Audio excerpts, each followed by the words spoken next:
നഴ്സുമാരുടെ ഉത്തരവാദിത്തമല്ല, അത് കണ്ണൂർ ജില്ലയിലെ പൊതുസമൂഹത്തിന് ഉത്തരവായി സമരം ഞങ്ങൾ ഏറ്റെടുക്കും. ഇവരൊന്നും പുറത്തിറങ്ങില്ല. ആശുപത്രി എങ്ങനെ കൈകാര്യം ഞങ്ങൾക്കറിയാം. അപ്പോൾ ഈ ഒരു INA നഴ്സുമാർ 60-ാം ദിവസമാകുന്നുണ്ട് നാളത്തേക്ക്.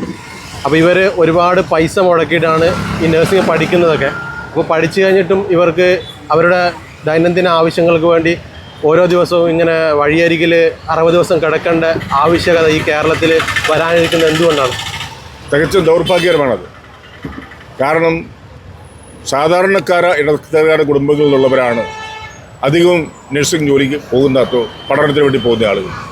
പലരും ലോണെടുത്തും കഷ്ടപ്പെട്ടും ബുദ്ധിമുട്ടിയും പഠിച്ച് മെച്ചപ്പെട്ട വിജയം നേടി ഹോസ്പിറ്റലുകളിൽ ജോലി കയറി കഴിഞ്ഞാൽ അവരുടെ പരമാവധി കഴിവും സമയവും സമർപ്പണ ബോധത്തോടെയാണ് അവരവരുടെ ജോലി ചെയ്യുന്നത്. എല്ലാവരും അത് ഹോസ്പിറ്റൽ മാനേജ്മെൻറ്റ് അംഗീകരിക്കുന്നുണ്ട്. വളരെ മിതമായ ഒരാവശ്യമാണ്, ന്യായമായ ഒരാവശ്യമാണ് നഴ്സുമാർ മാനേജ്മെൻറ്റിന് മുമ്പിൽ വെച്ചത്. അത് അംഗീകരിക്കാതെ കഴിഞ്ഞ 59 ദിവസം ഈ സമരം നീട്ടിക്കൊണ്ടുപോയി എന്നുള്ളത് കണ്ണൂർ ജില്ലയ്ക്ക്, കേരളീയ സമൂഹത്തിന് മൊത്തം അപമാനമാണ്. അപമാനത്തിന് കാരണമായി മാറിയത് മാനേജ്മെൻറ്റിൻ്റെ പിടിവാശിയാണ്. ഇപ്പോൾ അവസാനം മാനേജ്മെൻറ്റ് അവർക്ക് അർഹതപ്പെട്ട മുഴുവൻ നൽകുന്നില്ലെങ്കിൽ പോലും ഒരു ന്യായമായ ഒരു വേതന വർധന നൽകാൻ രൂപപ്പെട്ട് വരുന്നുണ്ട്. കലക്ടർ അടക്കം നടത്തിയ ചർച്ചകളുടെ ഒരു പൂർത്തീകരണ മന്ത്രിക്ക് രൂപപ്പെട്ട് വരുന്നുണ്ട്.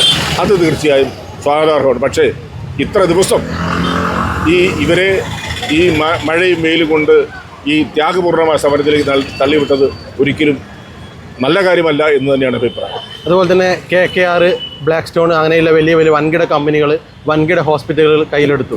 അപ്പോൾ അവർക്ക് ഇപ്പം മോശമില്ലാത്തൊരു വേതനം കൊടുക്കുന്നുണ്ട്. ഇവർ ചെറിയ ഹോസ്പിറ്റലിൽ വർക്ക് ചെയ്യുന്ന ആളുകളായതുകൊണ്ടാണ് ഇവരെ മാറ്റി നിർത്തുന്നത്.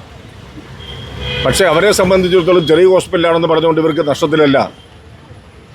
ഓരോ രോഗികളിൽ നിന്നും നഴ്സിംഗ് ഫീസ് എന്ന രൂപത്തിൽ അവർ വാങ്ങുന്ന വലിയൊരു പണമുണ്ട്.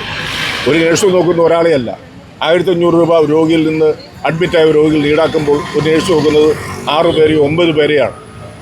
അതോടൊപ്പം എല്ലാ രൂപത്തിലും വാടകയടക്കം, എല്ലാ രൂപത്തിലും റൂം വാടകയടക്കം എല്ലാ സേവനത്തിലും വർധന നടത്തിയിട്ടുണ്ട്.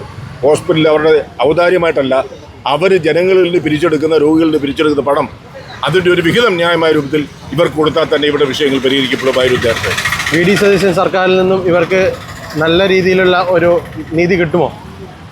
VD സതീശനും ഗവൺമെൻറ് ഈ സമരത്തോട്, കേരളത്തിലാകമാനം ഉയർന്നു വന്ന സമരങ്ങളോട് വളരെ അനുഭവപൂർവ്വ സമീപനം എടുക്കുകയും തൃശ്ശൂരെ അടക്കം കണ്ണൂരെ അടക്കം ഗവൺമെൻറ് പ്രതിനിധിയാണ് കലക്ടർ. ഗവൺമെൻറ് നിർദ്ദേശം അനുസരിച്ചാണ് കലക്ടർ ഇതിനകത്ത് ശക്തമായി ഇടപെടുകയും സമരം തീർക്കണമെന്ന് കർക്കശമായ നിർദ്ദേശവും കൊടുത്തത്. അതുകൊണ്ടാണ് ലേബർ ഓഫീസറും കലക്ടറും ഒക്കെ ഒന്നിലെടുത്തവ ചർച്ച ചെയ്യാനും അവസാനം ഇത് ഒത്തുതീർപ്പിലേക്ക് കൊണ്ടുവരുന്ന സാഹചര്യം ഉണ്ടായത്. ഗവൺമെൻറ് തീർച്ചയായും ഇവരോടൊപ്പമാണ്. ലേബർ കോഡ് 3 മാസത്തിനുള്ളിൽ കൊണ്ടുവരും. മിനിമം വേജ് പ്രഖ്യാപിക്കും.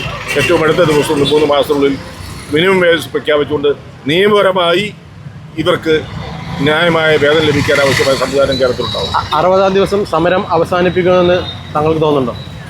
അവസാനിക്കുമെന്ന് തന്നെയാണ് ഞങ്ങളുടെ പ്രതീക്ഷ. കാരണം ഇവിടെ നഴ്സസ് യൂണിയനും സമരസമിതിയുമായി കലക്ടർ മധ്യസ്ഥത നടത്തിയ ചർച്ചയിൽ തീരുമാനമായി എഗ്രിമെൻ്റ് എഴുതി രൂപപ്പെട്ട് കഴിഞ്ഞു.